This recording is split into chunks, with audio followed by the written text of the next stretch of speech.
கவனிக்கணும். பிரியமானவர்களே, ஆண்டவர் அதன் பிறகு ஒரு தோல் உடையை அவர்களுக்கு அணிவிக்கிறார். அவர்கள் நிர்வாணத்தை மறைப்பதற்கு ஆண்டவர் தோல் உடையினாலே அவர்களுக்கு வஸ்திரத்தை கொடுத்தார். அப்போ வஸ்திரம் எதுக்கு நம்ம தரிக்கிறோம்? உன் பேர் என்னம்மா? ரூபினி சொல்லு. எதுக்கு வஸ்திரம் எதுக்கு தரிக்கிறோம்?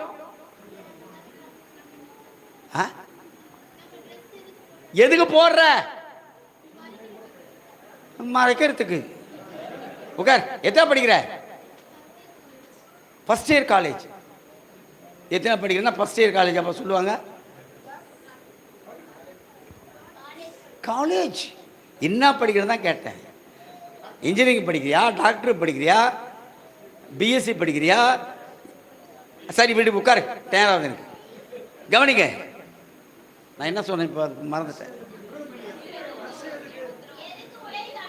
ஆமா, நம்முடைய நிர்வாணங்களை மறைப்பதற்கு தான் உடைய தவிர உன்னத்தை நம்ம பார்க்கறது கூட தெரியக்கூடாது. ஒரு கேத்தலிக் நர்ஸ் சிஸ்டர் சொன்னாங்க என்கிட்ட, இந்த பெண்கள், அதாவது அவங்க சொன்ன கேட்டாங்க, பாஸ்டர் இந்த லேடிஸ் எல்லாம் பின்னால பூ வச்சு போறாங்களே, எதுக்கு எதுக்கு பூ வச்சு போறீங்க சொல்லுங்க பார்ப்போம். எதுக்குமா பூ வைக்கிற? அந்த அழகை யார் பார்க்கறான்? மற்றவன் பார்க்கறான். உன் புருஷன் பார்க்கல. உன் புருஷன் பார்க்கலையா? மற்றவன் பார்க்கறதுக்காக நீ பூ வச்சு போய்ங்கிற. ஆக நீ வஸ்திரம் எதுக்கு தெரிகிற? மற்றவன் உன்னை பார்க்க வேண்டும் என்று சொல்லி, உன் அவலட்சணத்தை அவர்கள் பார்த்து நல்லா இருக்குது ட்ரெஸ் சொல்றதுக்காக. அப்படி அல்ல, அப்படி அல்ல. நீங்கள் பேசுகிற பேச்சு, நடக்கிற நடத்தை, பார்க்கிற பார்வை எல்லாமே தேவனுக்கு பிரியமுள்ளதாக காணப்பட வேண்டும். அங்கே தேவனாய் கர்த்தர்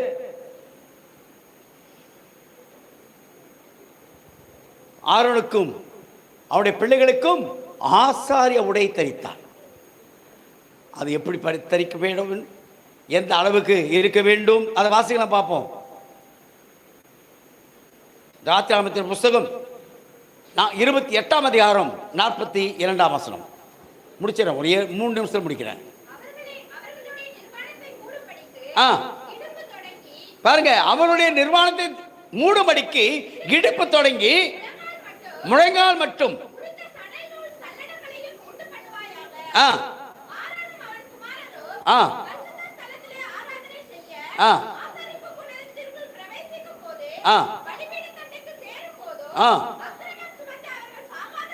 சாகாதபடிக்கு அவைகளை தரித்திருக்க வேண்டும். பிரியமானவர்களே, நீங்கள் சாகாதபடிக்கு, உங்களுடைய ஆசீர்வாதத்தை இழந்து விடாதபடிக்கு, அல்லது உங்கள் குடும்பத்தில் இருக்க கஷ்டங்கள் போகாதபடிக்கு,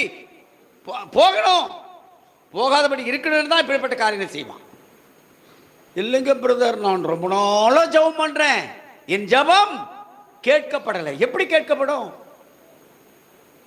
நீங்கள் தேவனுடைய ஆலயம், தேவனுடைய ஆலயத்தில் பரிசுத்த ஆவியானவர் உண்டிலே தங்கி தரித்திருக்கிறார்.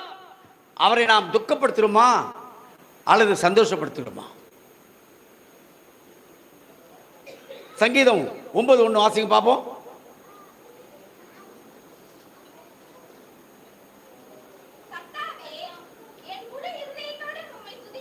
போதும், என் முழு இருதயத்தோடு உம்மை துதிப்பேன்.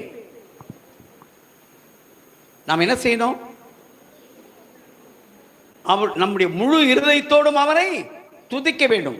துதிப்பதற்கு என்ன வேண்டாம், என்ன தேவையில்லை. What we don't need to praise God. காரணமும் நேரம் நமக்கு தேவையில்லை. All 24 hours you have to praise God. Amen. Amen. Amen. ஏனென்றால் என்னை பாவத்திலிருந்த எண்ணெய், அக்கிரமத்திலிருந்த எண்ணெய், பாவத்தை தண்ணீராய் குடித்து கொண்டிருந்த எண்ணெய் தம்முடைய ரத்தத்தினாலே, தேவன் தம்முடைய குமாரனாகிய இயேசுவின் ரத்தத்தினாலே கழுவி பரிசுத்தப்படுத்தி என்னை